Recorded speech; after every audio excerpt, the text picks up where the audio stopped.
সাংগঠনিক কিছু দুর্বলতা রয়েছে, সেরকমভাবে আকৃষ্ট করতে পারেনি মানুষকে। তবে আমাদের কাছে নির্বাচন ভোট শেষ কথা নয়। পশ্চিমবঙ্গ ও ভারতবর্ষে যেগুলো ঘটনা ঘটছে তার বিরুদ্ধে বামপন্থীরা মাঠে ময়দানে আছে। আজ এমনই বললেন বাম সরকারের প্রাক্তন মন্ত্রী তথা উত্তর দিনাজপুর জেলা সম্পাদক আনারুল হক। ইসলামপুর সূর্য সেন মঞ্চে সিপিআইএমের 1 নম্বর এরিয়া কমিটির সম্মেলনে অনুষ্ঠিত হলো। সেখানে আজ বিভিন্ন কার্যক্রম রাখা হয়। দলীয় পতাকা সহ প্রাক্তন মুখ্যমন্ত্রী বুদ্ধদেব ভট্টাচার্যের প্রতিকৃতিতে মাল্যদান পুষ্পার্ঘ্য নিবেদন করে আজকে সম্মেলন শুরু হয়। সিপিআইএমের উত্তর দিনাজপুর জেলা সম্পাদক তথা রাজ্যের প্রাক্তন বাম আমলের মন্ত্রী আনারুল হক কি বললেন শুনুন। পার্টিতে হচ্ছে প্রতি 3 বছর অন্তর অন্তর আমাদের পার্টির যে কনস্টিটিউশন আছে সেই অনুপাতে প্রতিটি স্তরে হচ্ছে আমাদের কনফারেন্স করতে হয়, সম্মেলন করতে হয়। আমাদের জেলাতে 285টা শাখা আছে পার্টির।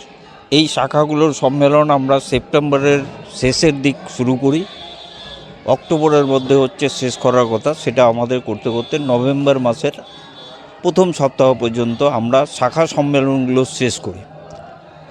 এবং তারপরে হচ্ছে 17টা আমাদের এরিয়া কমিটি আছে, তার ডেট, তারিখ, সময় ইত্যাদি সব ঠিক হয়ে গেছে। সেই সম্মেলনগুলো চলছে। ইতিমধ্যে 7খানা সম্মেলন হয়ে গেছে, আজকে 3টে সম্মেলন হচ্ছে।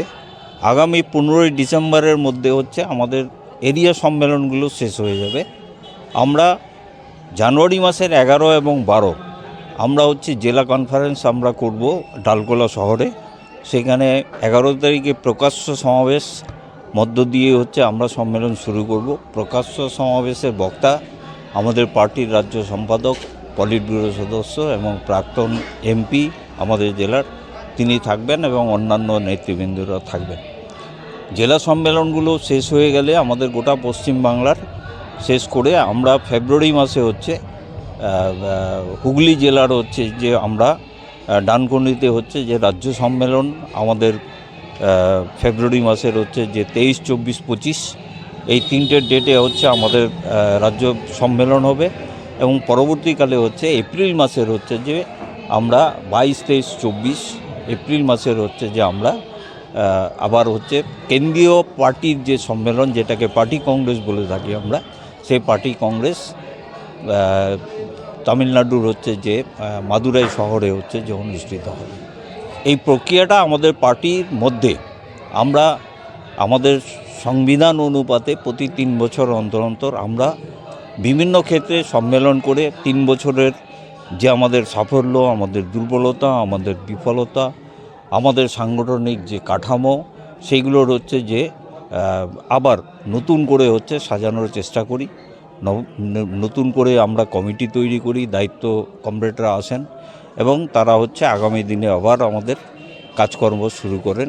এই হচ্ছে মোটামুটি আমাদের সম্মেলন সম্পর্কে এই বক্তব্য। কমরেড মোহাম্মদ সেলিম আমাদের পার্টির রাজ্য সম্পাদক এবং পলিট ব্যুরো সদস্য। আমাদের জেলার এই ক্ষেত্রেই আমাদের রায়গঞ্জ লোকসভার হচ্ছে প্রাক্তন এমপি ছিলেন। তিনি আমাদের সম্মেলন প্রকাশ্য সমাবেশে থাকবেন। তার সাথে সাথে অন্যান্য রাজ্যের নেতৃত্ব, যেমন কমরেড পলাশ দাস রাজ্য সম্পাদক মণ্ডলীর সদস্য, কমরেড জীবেশ সরকার রাজ্য সম্পাদক মণ্ডলীর সদস্য, এছাড়াও আরও নেতৃবৃন্দ হচ্ছে যে আমাদের উপস্থিত হবেন। আর হচ্ছে যে আমরা শূন্য হলেও আমরা সমাজী মানুষের সঙ্গে আছি এবং এবারে নির্বাচনে পশ্চিমবাংলায় রেজাল্ট হয়েছে। সম্মেলন কক্ষে দ্রুত প্রবেশ করুন। সম্মেলনের কাজ আমরা শুরু করব। বিগত কয়েক বছর ধরে পশ্চিমবাংলায় যারা আগে এসেছেন ভুলণ্ঠিত ইতিমধ্যে এবং এখানে মানুষের ভোটাধিকার করা হয়েছে। মানুষ তাদেরকে সকলকে স্বাধীনতার যে অধিকার, দ্রুত সম্মেলন কক্ষে প্রবেশ করবেন। ফলে নির্বাচনের ফলাফলটা স্বাভাবিকভাবে হচ্ছে এই যে বিরোধী শূন্য হওয়ারই সম্ভাবনা থাকে এবং সেটাই হয়েছে। তবে এই অবস্থান কিন্তু আগামী দিনে থাকবে না। বিশেষ করে এই সময়কালে মানুষ যেভাবে রাজ্যের সরকার এবং কেন্দ্রীয় সরকারের বিরুদ্ধে জোটবদ্ধভাবে রাস্তায় সামিল হয়েছেন, ফলে হচ্ছে অবস্থার পরিবর্তন ঘটবে এবং আগামী দিনে এই যে স্বৈরাচারী আমাদের রাজ্যের সরকার, সেই সরকার কিন্তু আগামী দিনে থাকবে না। সেই লড়াইয়ের কিন্তু যাত্রা কিন্তু শুরু হয়েছে। সুতরাং একটা নির্বাচনের ফলাফল দিয়ে সেটা কিন্তু বিচার করা যাবে না। মূলত